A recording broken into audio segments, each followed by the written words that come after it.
믿음으로 살기를 힘쓰는 중에 뜻하지 않는 어려움을 당할 때가 있습니다.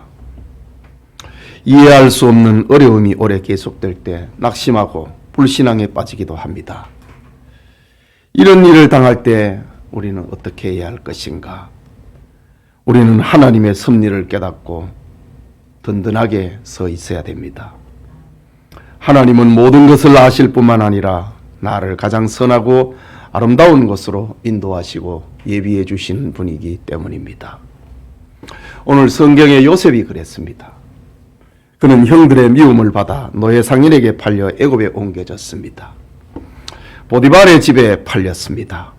오랜 노예 생활 끝에 주인의 인정을 받았지만은 장군의 부인의 사랑을 거절한 이유로 강간 미수범이라는 누명을 쓰고 옥에 갇혔습니다. 요셉은 억울하고 기막힌 고난 속에 떨어졌으나 하나님을 원망하지 않았습니다. 그를 팔아버린 형들이나 억울하게 누명을 씌운 보디발의 아내를 원망한 적도 성경에는 기록되어 있지 않습니다.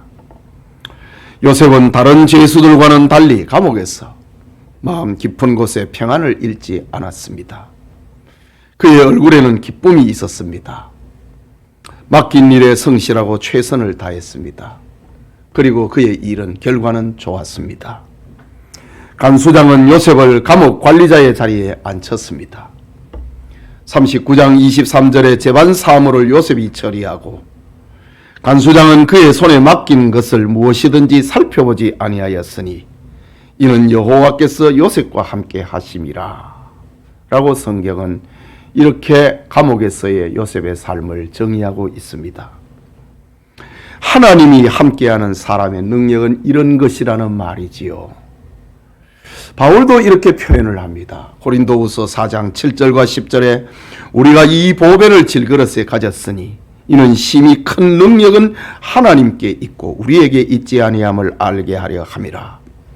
우리가 사방으로 우겨삼을 당하여도 쌓이지 아니하며 답답한 일을 당하여도 낙심하지 아니하며 박해를 받아도 버림받지 아니하며 거꾸로 뜨림을 당하여도 망하지 아니하고 우리가 항상 예수의 죽음을 몸에 짊어지면 예수의 생명이 또한 우리 몸에 나타나게 하려 함이라. 바울도 신자의 삶을 그렇게 정의를 했는데 오늘 성경에 요셉이 지금 그 길을 걸어가고 있는 겁니다.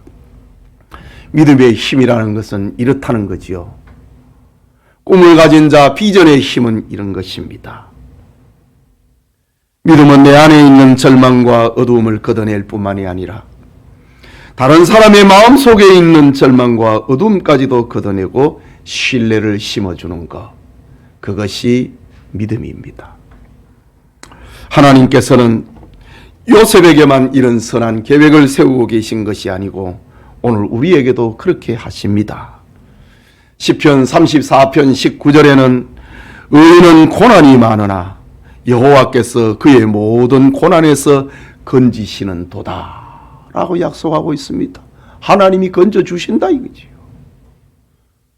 우리는 오늘 성경에서 하나님께서 요셉의 고난에서 건져주시는 그런 장면을 지금 보고 있는 겁니다. 오늘 감옥에서 라는 제목으로 창세기 강해 계속하고자 합니다. 하나님의 은혜가 우리 가운데 임하기를 축복합니다. 첫째로 두 관원장의 투옥을 봅니다. 1절에서 3절이지요. 그 위에 애굽 왕의 술 맡은 자와 떡 굽는 자가 그들의 주인 애굽 왕에게 범죄한지라. 바로가 그 두 관원장 곧 술 맡은 관원장과 떡 굽는 관원장에게 노하여 그들을 친위대장의 집에 있는 옥에 가두니 곧 요셉이 갇힌 곳이라 하였습니다. 술 맡은 관원장과 떡 맡은 관원장, 왕에게 해로운 음식이 있는지를 감시하고 조사하는 자들입니다. 느헤미야도 페르시아의 왕의 술 맡은 관원장으로서 왕의 전적인 신임을 받고 있었던 것을 우리가 알고 있지 않습니까? 신임을 받지 아니하면은, 왕의 신뢰를 받지 아니하면은 그 자리에 있을 수 없습니다. 그러므로 술 맡은 관원장과 떡 맡은 관원장은 애굽의 최고 관리입니다. 그 권세 또한 막강합니다. 왕의 신변을 지키는 자리이지. 하지만 이들이 왕의 정적들과 손을 잡으면은 얼마든지 왕을 독살할 수도 있었습니다. 요셉이 왕의 죄수들을 관리하고 있던 어느 날, 애굽의 바로왕이 신임했던 두 신하가 범죄 사건에 연루되어 감옥에 끌려오게 되었습니다. 그들이 무슨 죄를 범했는지는 알 수 없지만은 분명한 것은 이 모든 일이 하나님의 섭리 속에서 진행되고 있었다는 사실입니다. 요셉은 강간위수범이라는 누명을 쓰고 감옥에 갇혔고 희망도 대책도 기약도 없이 나날을 보내고 자기 힘으로는 감옥에서 나가는 것이 불가능할 때였습니다. 그때 왕의 바로 측근에 있었던 두 신하가 범죄 사건에 연루되어 감옥에 끌려왔습니다. 사람은 단 하나의 방법도 발견할 수 없는 그런 답답한 일을 만날 때가 있습니다. 그러나 그때라도 하나님은 사람이 볼 때는 한 가지의 방법도 찾아내지 못하는데 하나님은 그 사건에서 수천 가지의 방법을 만들어내시는 하나님입니다. 모세의 경우를 생각해 보십시오. 이스라엘 민족이 애굽에서 번성하자 바로왕은 히브리인의 가정에 남자아이가 태어나면 나일강에 모조리 던지라고 했습니다. 그때 모세가 태어났습니다. 모세가 태어났을 때 그의 부모는 아이가 준수한 것을 보고 석 달 동안 숨겨서 길렀습니다. 100일이 되자 아이가 자라서 울음소리가 커지고 더 이상 아이를 숨길 수가 없는 겁니다. 그들은 아이를 갈대 상자에 담아서 나일강에 띄워보내기로 했습니다. 사람에게는 그 이상의 방법이 없었기 때문입니다. 그런데 하나님께서는 그때 왕의 공주로 하여금 나일강에서 모세를 발견하게 하십니다. 이게 하나님의 방법이거든요. 그리고 마음에 아이를 불쌍히 여기며 사랑하는 마음이 들게 합니다. 결국 공주는 모세를 자기 아들로 삼아 애굽의 왕궁에서 기르게 됩니다. 모세는 가장 안전한 곳에서 최고의 교육을 받으며 자랍니다. 모세의 어머니 요게벳은 자기 아들을 키우는데 공주로부터 돈을 받고 월급을 받고 아이를 기르게 됩니다. 이게 하나님이 하시는 일입니다. 사람에게는 아무런 대책이 없어도 하나님께서는 얼마든지 방법을 만들어내시는 분이라는 말이지요. 그러므로 하나님을 의지하는 성도는 좌절할 필요가 없는 겁니다. 오늘 우리에게도 많은 일이 닥칩니다. 우리는 좋은 일만이 아니라 어렵고 힘들고 고통스러운 일도 겪게 됩니다. 우리가 분명히 알아야 할 것은 모든 일 중에서 어느 것 하나 하나님의 섭리와 무관한 일은 없다는 것입니다. 하나님이 다 알고 있습니다. 하나님의 섭리와 계획 속에서 일어나는 일입니다. 예수님께서 말씀하셨습니다. 마태복음 10장 29절과 31절에 참새 2마리가 한 아사리온에 팔리지 않느냐.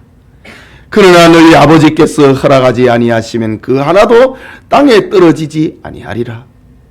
너희에게는 머리털까지 다 세신 바 되었나니 두려워하지 말라. 너희는 많은 참새보다 귀하니라. 우리의 머리털까지 세시는 하나님이십니다.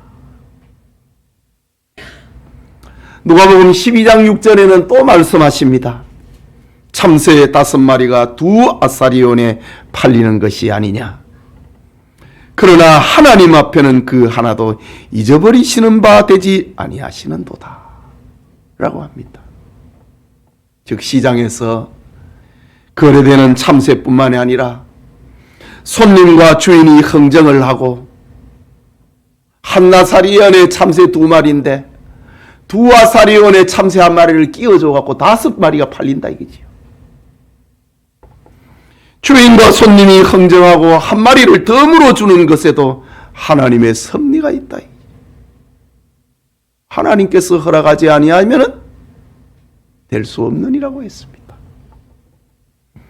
그렇기 때문에 이런 말씀을 하시면서 주님이 들려준 말씀이 뭡니까? 두려워하지 말라는 겁니다. 너희는 참새보다 귀하다고 합니다. 하나님을 신뢰하고 의지해야 합니다. 오늘 요셉이 감옥에서 그랬습니다. 요셉은 감옥에서 하나님의 섭리와 하나님의 계획을 믿으며 자기 인생을 포기하지 않았습니다. 원망하고 불평하지 않았습니다. 지난 시간에 받은 말씀처럼 그는 최선을 다했습니다. 감옥에서 사람들에게 감동을 주는 자가 되었습니다. 하나님의 인도를 받고 하나님이 일하시는 것을 요셉은 기다렸습니다. 예배드리는 성도님들에게 요셉이 받은 은혜가 함께 있기를 축복합니다. 둘째로 2 관원장을 수종들게 된 요셉을 봅니다. 감옥에서. 4절에 보면은 친위대장이 요셉에게 그들을 수종들게 하매 간수장이 있고 간수장은 감옥의 책임자고 그런데 워낙 높은 사람이 지금 잡혀오니까 친위대장 보디발이 지금 개입을 합니다. 지금 친위대장이 요셉에게 그들을 수종들게 하매 앞장에서 간수장이 요셉에게 감옥의 죄수들을 다 관리할 수 있기를 했는데 그런데 워낙 높은 사람이 잡혀오니까 친위대장이 지금 요셉에게 그들을 수종들어라. 요셉이 그들을 섬겼더라. 그들이 갇힌 지 여러 날이더라 고 합니다. 관원장은 바로 왕에게 죄를 지었지만은 그들은 지금 바로의 처분을 기다리고 있는 중입니다. 아직 고관대장의 신분을 유지하고 있었습니다. 이런 사실을 알고 있는 바로의 친위대장, 경비대장, 서로 잘 아는 사이 아닙니까? 응? 친위대장은 칼을 들고 왕을 지키는 사람이고 술 먹고 떡 맡은 관원장은 왕의 음식을 맡고 있는 사람이니까 저끼리 다 잘 아는 거예요. 그런데 지금 범죄 사실에 연루가 돼갖고 잡혀왔는데 왕의 제수를 가두는 것은 바로 친위대장의 집에 있었다 이거죠. 그러니까 친위대장의 집이 얼마나 컸는가를 알게 되지요. 바로의 친위대장 보디발은 2 관원장들에게 예우를 갖춥니다. 그리고 요셉에게 바로의 관원장들을 수종들게 합니다. 자, 이런 걸 보면은 친위대장 보디발이 요셉을 죽일 수 없었다 이거지요. 뭐 시끄럽고 소문이 나고 이렇게 할 것 같으니까 요셉을 감옥에 갖다왔지. 친위대장은 자기 부인 말 안 믿었다 이 말이지요. 안 죽였습니다. 가치가 있나요? 안 죽였습니다. 오늘 본문에 나타나 있듯이 요셉의 큰 특징 중에 하나는 섬기는 겁니다. 그는 어떤 환경에서도 섬기는 삶을 살았습니다.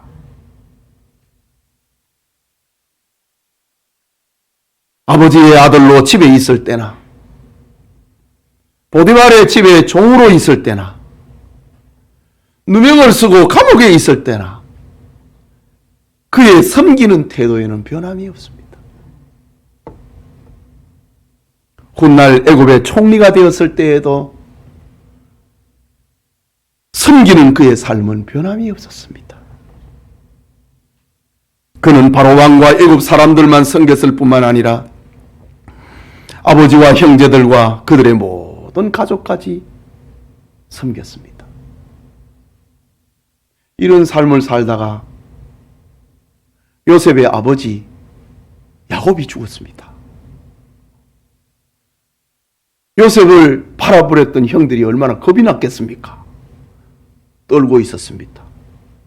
그때 요셉이 찾아가서 하는 말, 창세기 50장 21절에 당신들은 두려워하지 마소서.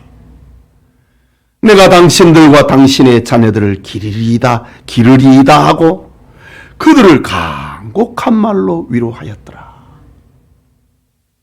아버지 야곱이 울타리가 되어줬는데 야곱이 죽으니까 요셉을 미워하고 팔았던 그 형들이 자기 죄가 생각이 났습니다. 겁이 났습니다. 아이고, 이제 요셉이 돌변해갖고 우리에게 복수하는 거 아닌가? 요셉이 찾아가고 하는 말, 당신들은 두려워하지 마소서. 내가 당신들과 당신의 자녀들을 내가 키울 것입니다. 그들을 간곡한 말로 위로했더라. 이게 요셉의 삶입니다. 섬기는 삶입니다. 이렇게 섬기는 태도는 요셉이 진정 하나님의 사람이고 성숙하고 위대한 인물이었음을 보여주고 있습니다. 섬기는 자. 예수님께서도 말씀하셨지요. 섬기는 자가 하나님의 나라에서는 큰 자가 되리라고 말이지요. 여러분, 우리는 섬길 뿐만 아니라 하나님을 섬길 뿐만 아니라 남을 섬기기 위하여서 우리는 부름을 받았습니다. 우리의 시간과 돈과 건강, 우리가 가지고 있는 모든 것은 나를 위함이 아니라 섬기기 위해서 하나님이 주신 겁니다.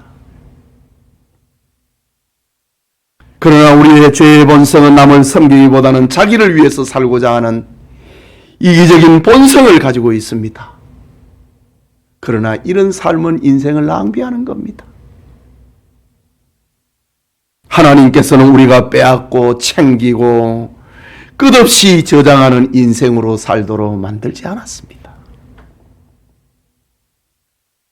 자기를 위해서 그렇게 열심히 내지만은 삶은 여전히 공고하고 만족이 없는 사람들을 보십시오.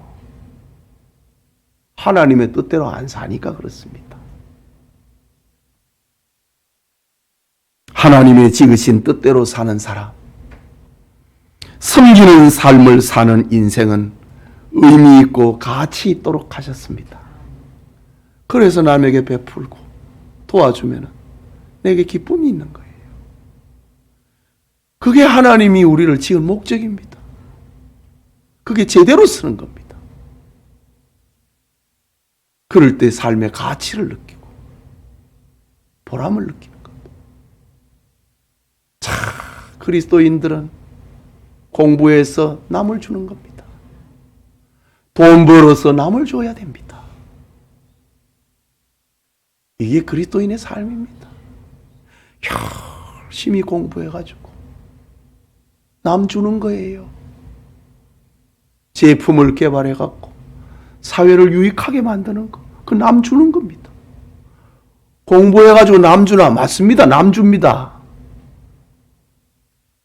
공부해가지고 남 줘야 됩니다. 돈 벌어서 남 줘야 됩니다. 이것이 그리스도인의 삶입니다. 자기만 챙기면은요, 절대로 만족과 평안이 없습니다. 하나님의 질서를 어기기 때문에.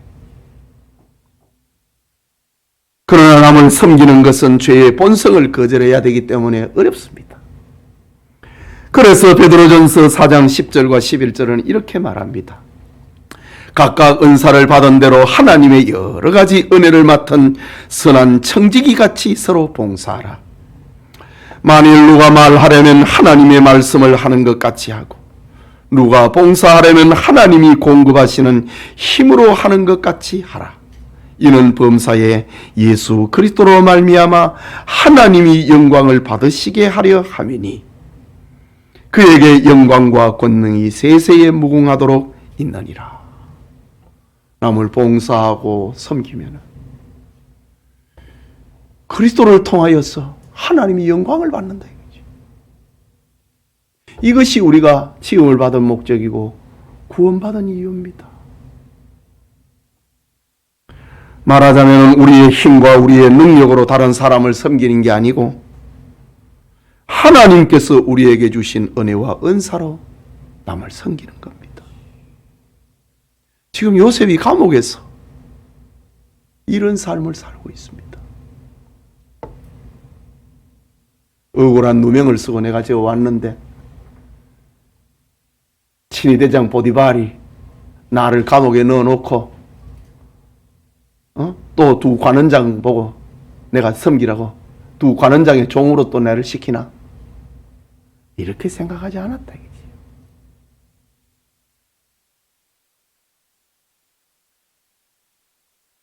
이런 비밀을, 섬기는 비밀을 깨닫게 될 때에 남을 섬기는 것은 부담과 손해가 아니고 도리어 복이 되고 특권이 됩니다.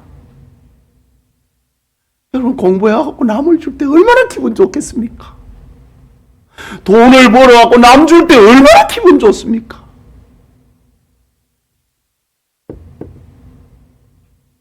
공부해갖고 남 주는 사람, 돈 벌어서 남 주는 사람, 그 사람 가난할까요? 아닙니다. 하나님이 다 먹이시고 입혀줍니다. 교회에 연보해갖고 가난해지는 사람 없습니다.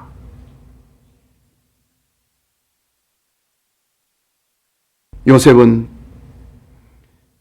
섬기는 삶의 비밀을 알았기 때문에 그의 인생은 그렇게 풍성하고 아름다울 수 있었습니다. 섬기는 일은 우리 인생을 가치 있게 만들고 풍성하게 만들고 진정한 만족과 기쁨을 누리게 해줍니다. 요셉은 감옥에서 섬기는 삶의 기쁨을 누리고 있었습니다. 누가 시켜서가 아니고 섬김을 통하여서 기쁨을 누렸다. 예배드리는 성도님, 하나님께서 우리를 지으신 목적대로 섬기는 삶을 살아가는 그런 기쁨과 그런 은혜를 누릴 수 있기를 축복합니다. 마지막으로 꿈을 꾼 두 관원장을 봅니다. 5절과 6절에, 지금 4절에는 여러 날이 지났더라 그렇게 표현하지요. 이제 5절과 6절에 옥에 갇힌 애굽 왕의 술 맡은 자와 떡 굽는 자 두 사람이 하룻밤에 꿈을 꾸니 각기 그 내용이 다르더라. 아침에 요셉이 들어가 보니 그들에게 근심의 빛이 있는지라 고 합니다. 두 관원장이 옥에 갇힌 지 여러 날이 지났다고 합니다. 그런데 그들은 한날 각기 꿈을 꾸었습니다. 지워지지 않는 꿈, 특별하고 신비한 꿈을 꾸었습니다. 그들의 꿈 내용은 달랐지만 꿈의 구성은 너무나도 비슷했습니다. 꿈의 구성이 같았다고 하는 것은 그 꿈을 꾸게 하신 이가 한 분이라는 말입니다.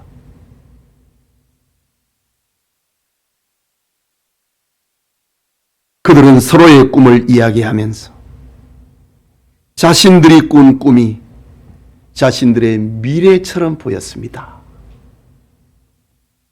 하지만 그들은 꿈의 의미를 알 수가 없었습니다.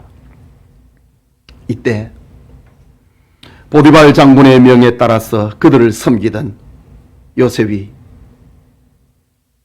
아침에 두 관원장의 방에 들어갑니다. 그들의 얼굴에는 근심빛이 완연했습니다.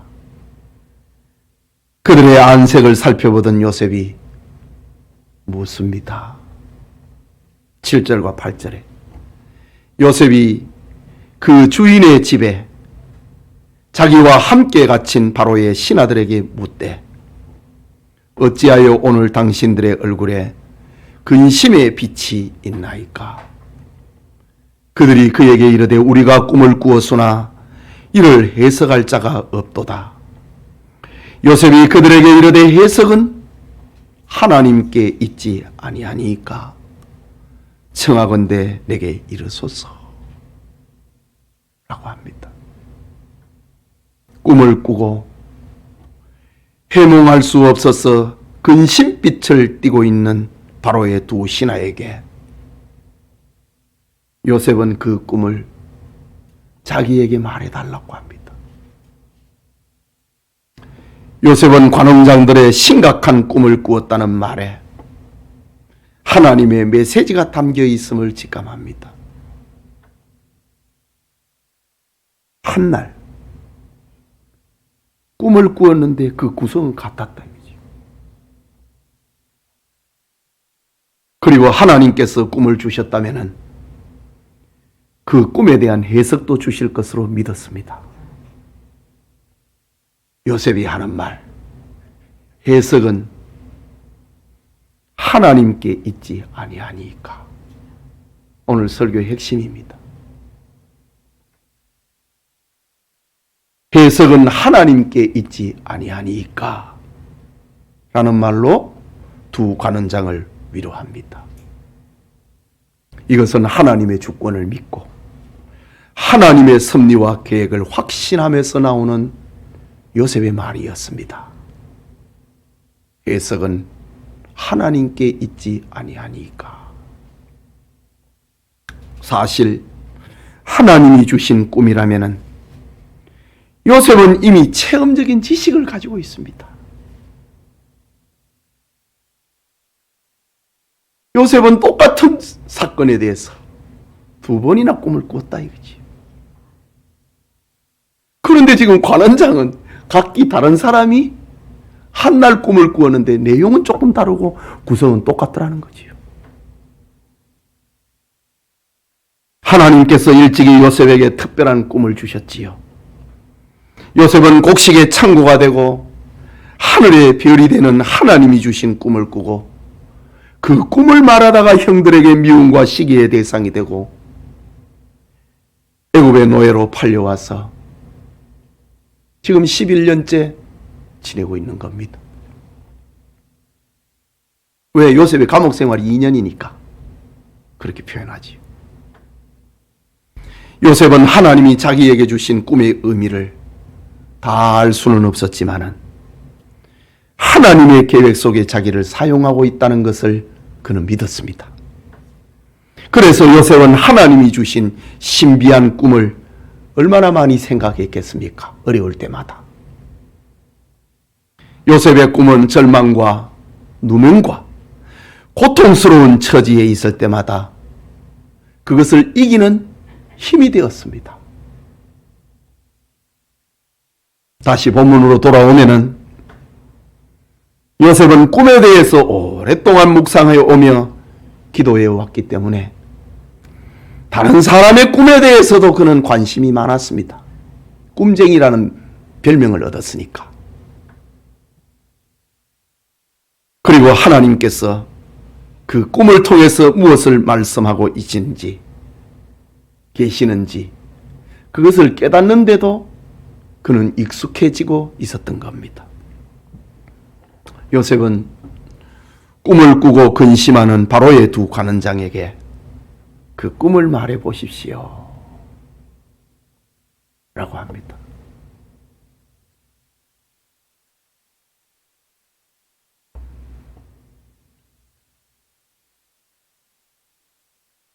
요셉은 하나님의 은혜를 받았고 감옥에서 두 관원장을 섬기는 신분이었기 때문에 내게 말해 주십시오. 그렇다고 요셉은 자기가 그 꿈을 해석할 수 있다고 말하는 건 아닙니다. 해석은 하나님께 있지 아니하니까 라고 말했습니다.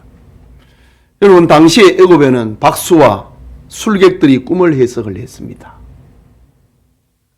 하지만 그들은 지금 감옥에 갇혀 있기 때문에 꿈을 해석해 줄 사람이 없습니다. 그래서 더욱 근심하고 고민하고 있었던 겁니다. 바로 이때 요셉이 꿈의 해석은 사람에게 있지 않고 하나님께 있으니 내게 말해 보십시오 라고 합니다. 여러분, 요셉은 이렇게 감옥에서도 당당했습니다.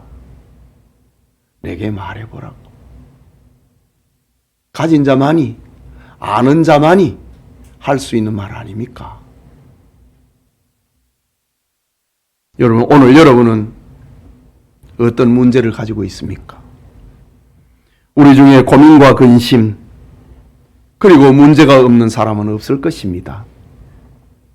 그런데 여러분은 그 문제의 해답을 알고 있습니까?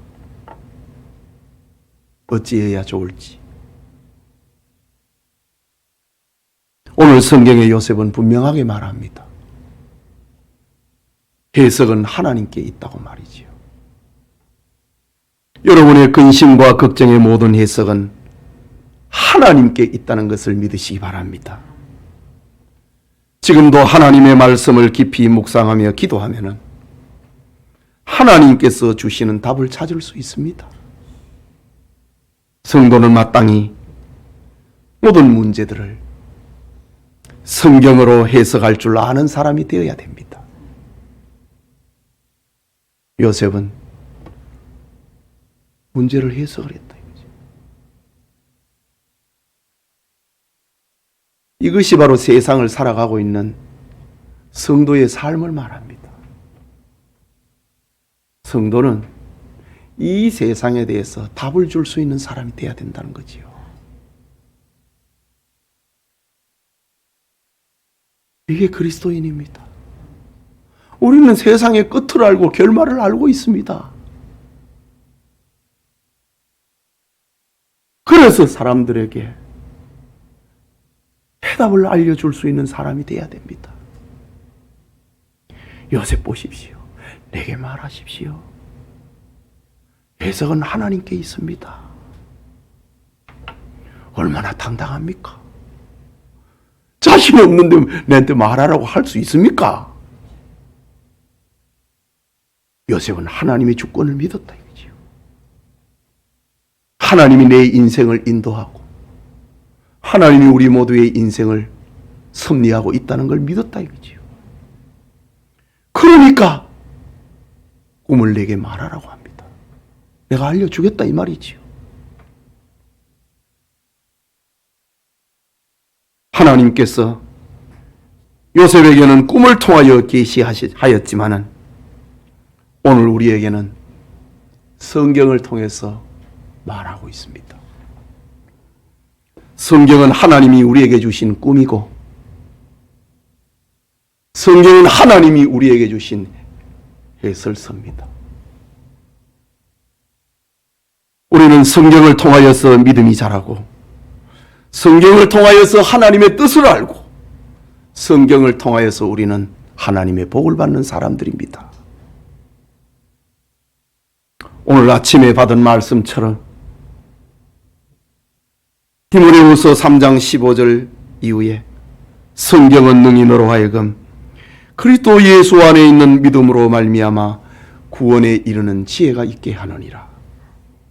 모든 성경은 하나님의 감동으로 된 것으로 교훈과 책망과 바르게 함과 의로 교육하기에 유익하니 이는 하나님의 사람으로 온전하게 하며 모든 선한 일을 행할 능력을 갖추게 하려 함이라. 성경은 우리의 꿈이고 성경은 우리의 인생의 해설서라는 말입니다.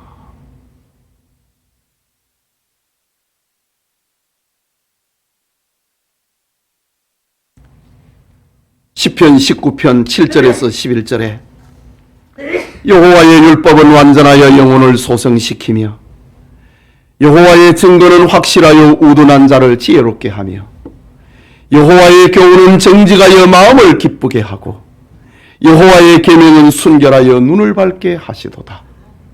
여호와를 경외하는 도는 정결하여 영원까지 이르고 여호와의 법도 진실하여 다 의로우니 금곧 많은 순금보다 더 사모할 것이며 꿀과 송이꿀보다 더 달도다. 또 주의 종이 이것으로 경고를 받고 이것을 지킴으로 상이 크니이다. 성경은 우리의 꿈이고 성경은 우리 인생의 해설서라는 말입니다. 여러분, 요셉은 감옥에서 일어난 꿈의 해석, 사건의 해석은 하나님께 있다고 확신을 하면서 두 관원장에게 위로하고 내게 말하라고 합니다. 성경을 믿고 성경을 의지할 때 우리는 답을 얻고 안심하고 담대할 수 있다는 말입니다. 여러분의 근심과 걱정, 염려와 문제의 해석 역시 성경에 있음을 믿으시길 축복합니다. 사랑하는 우리 영천의 성도 여러분, 물론 성경은 우리의 일상생활 세세하게 다 기록하는 것은 아닙니다. 성경은 성도들의 삶의 모든 원리를 말해주고 있습니다. 우리가 초등학교 다니면 구구단을 외우잖아요. 구구단은 원리잖아요. 그 다음에 이제 응용을 하면서 곱셈도 하고 나눗셈도 하고 그러는 겁니다. 성경은 원리입니다. 그러면 성경에 기록되지 않는 것에 대해서 우리는 성경을 어떻게 해석을 하고 적용을 하면서 살아갈 것인가? 오늘은 하나님의 뜻을 발견하는 방법에 대해서 결론적으로 생각하고 말씀을 마치고자 합니다.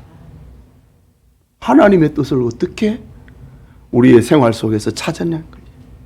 그 방법을 한번 생각해 봅니다. 크게 6가지를 생각합니다. 첫째는 하나님께 영광이 되는가입니다. 하나님의 뜻, 첫째는 그것이 하나님께 영광이 되는가. 고린도전서 10장 31절에 그런즉 너희가 먹든지 마시든지 무엇을 하든지 다 하나님의 영광을 위하여 하라고 했습니다. 우리가 어떤 일을 할 때에 하나님의 뜻은 그것이 하나님께 영광이 되는 겁니다. 하나님께 영광이 되지 아니하면 그것은 하나님의 뜻이 아닙니다. 이사를 할 때나 직장을 옮길 때나 사업을 할 때나 하나님의 뜻인가? 첫째 생각할 것이 이것이 하나님께 영광이 되는가? 둘째는 교회의 덕을 세우는 것인가를 생각해야 됩니다. 하나님의 뜻 분별입니다.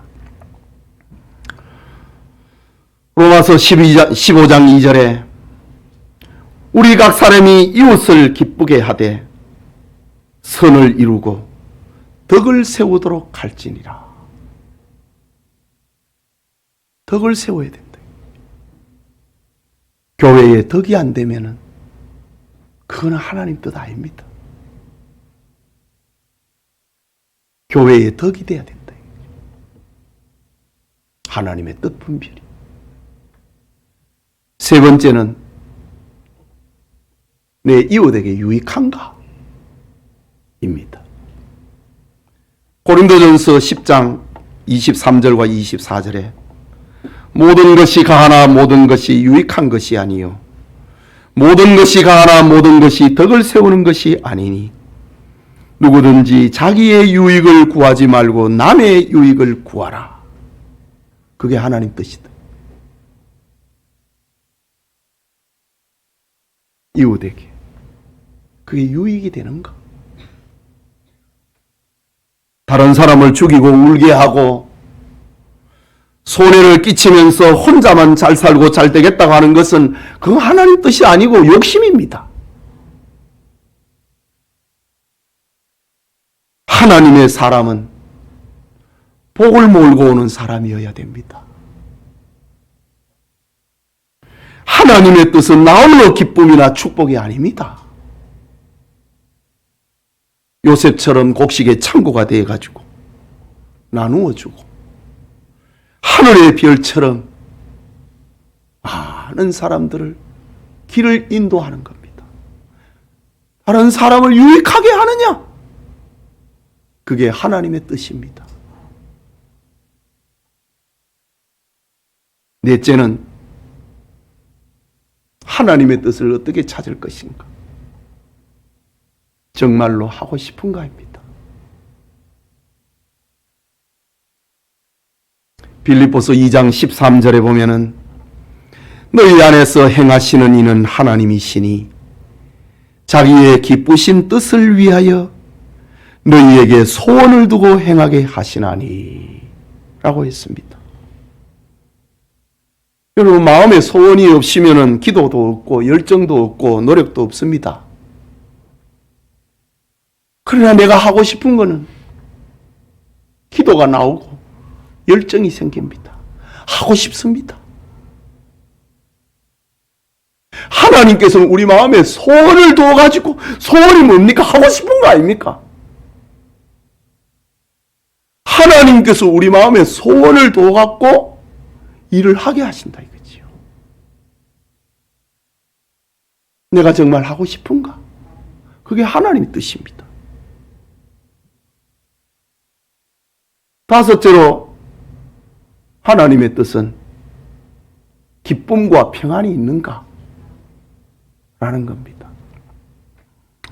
빌레몬서 1장 20절에 보면은 오 형제여 나로 주 안에서 너로 말미암아 기쁨을 얻게 하고 내 마음이 그리스도 안에서 평안을 얻게 하라.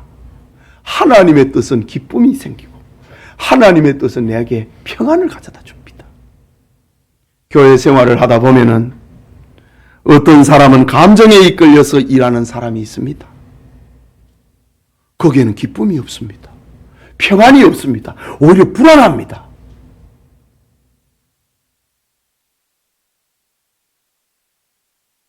그러나 하나님의 뜻에는 일을 하고 난 다음에 기쁨이 있습니다. 평안이 있습니다. 봉사할 때는 너무 힘든데 봉사를 하고 나면 기쁨이 있고 감사가 있고 평안합니다. 주일날 아침에 교회 올 때는 너무 힘든데 몸이 너무 피곤한데 그러나 종일 교회에 있다 집으로 돌아가면 너무 기쁩니다. 하나님의 뜻이라 이거지요. 하나님의 뜻에는 기쁨이 있습니다. 평안이 있습니다. 그것이 하나님의 뜻이기 때문입니다. 하나님의 일을 하게 되면은 하나님의 뜻을 행하게 되면은 우리 마음에는 기쁨이 있습니다. 평안이 있습니다. 그러나 내 욕심으로 하는 것에는 기쁨이 없습니다. 불안합니다. 평안이 없습니다. 마지막으로 하나님의 뜻은 하나님의 때인가 하나님의 시간인가 입니다.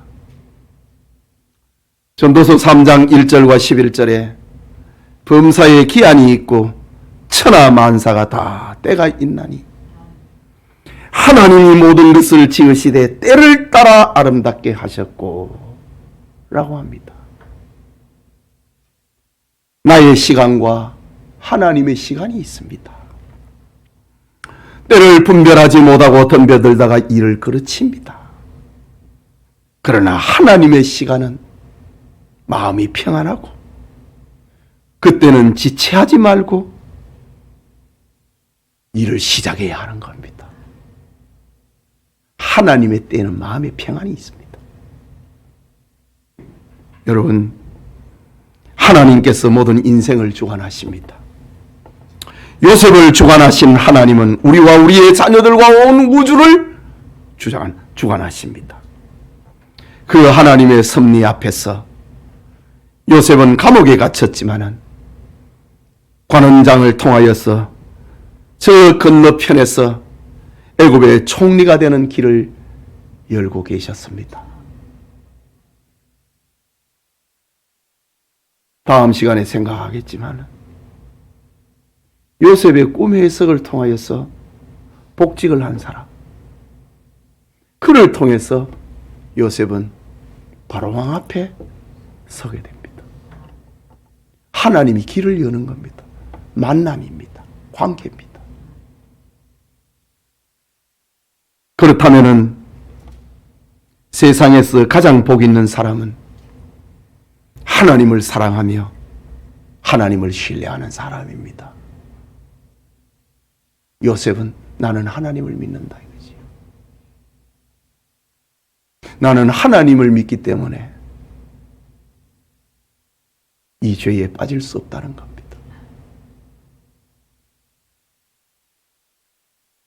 이런 사람은 요셉처럼 어떤 일이 닥쳐도 낙심하거나 좌절하지 않습니다. 하나님께서 나를 사랑하시고 선하게 인도하실 것을 믿기 때문입니다. 요즘 젊은이들 보면은 당장 내 뜻대로 안 된다고 해서 실망하고 믿음이 무너지는 경우를 종종 봅니다. 얼마나 살았다고.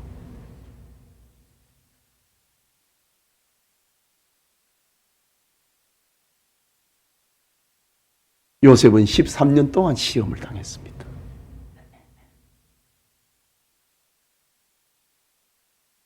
믿음 있는 사람이 돼야 됩니다. 이런 사람은 이웃을 돌아보며 섬기기를 쉬지 않습니다. 더욱 복된 것은 인생의 모든 문제를 하나님의 말씀으로 해석할 줄 안다는 겁니다. 나는 하나님을 믿고 하나님의 말씀을 나는 믿는다 이거지. 사건이 일어날 때마다 다윗을 생각하고 용기를 얻고 요셉을 생각하고 용기를 얻고 아브라함을 생각하고 용기를 얻고 그게 성경의 사람입니다. 요셉의 생애는 우리에게 이것을 선물로 주어 있습니다. 17세 소년이 노예로 팔려와갖고 잘 나가는 것 같다가 감옥에 갇혔습니다. 그러나 참된 성도는 어떤 경우를 만나도 평안하고 담대합니다. 그 누구도 그 무엇으로도 좌절시키거나 넘어뜨릴 수 없기 때문입니다. 히브리서 11장에는 이런 사람을 가리켜서 세상이 감당 못한다 이거지요. 신자를 두고 하는 말입니다. 나는 하나님 믿는다 이거지요. 그런 사람은 세상이 넘어뜨리지 못합니다. 다시 일어나니까. 믿음으로 사는 사람은 세상이 감당하지 못할 자라. 지금 요셉이 세상을 어떻게 지금 감당하고 있습니까? 요셉을 못 무너뜨립니다. 요셉 속에 있는 하나님 신앙을 못 빼냅니다. 하나님이 그렇게 만들었기 때문입니다. 하나님을 온전히 신뢰하며 하나님의 말씀을 굳게 붙잡고 모든 일을 이겨나가는 우리 성도님들이 다 되시기를 축복합니다. 우리 말씀을 생각하고 기도합시다. 감옥에서 우리는 얼마나 연약한지, 얼마나 모자라는지, 얼마나 함량 미달인지 요셉을 쳐다보고 용기 내야 된다 이 말입니다. 내게 말하십시오. 내가 해석할 것입니다. 이게 감옥에 있는 요셉입니다. 세상이 감당하지 못할 자다 이거지요. 우리 성도의 삶의 모델을 지금 보여주고 있습니다. 세상에 묻는 것이 아니고 답을 줄 수 있는 사람이 그리스도인입니다. 우리는 다 가졌다 이거지. 바울이 표현하지요. 너희가 어찌하는 것 가지지 못한 것이 무엇이 있느냐? 왜 얻지 못하는 사람처럼 가지지 못한 사람처럼 말하느냐? 라고 말이지. 우리 주님께서 자기 몸을 십자가의 대속의 제물로 주기까지 내가 다 주었다, 다 이루었다고 말하고 있는데 왜 가지지 못한 사람처럼, 왜 얻지 못한 사람처럼 구걸하는 인생으로 살고 있느냐 이거지. 요셉을 보십시오. 감옥에 갇혀 있는 소년, 청년인데 고관 대작에게 나에게 말하십시오. 해석은 하나님께 있습니다. 이것이 세상을 살아가는 성도의 위치입니다. 기도합시다.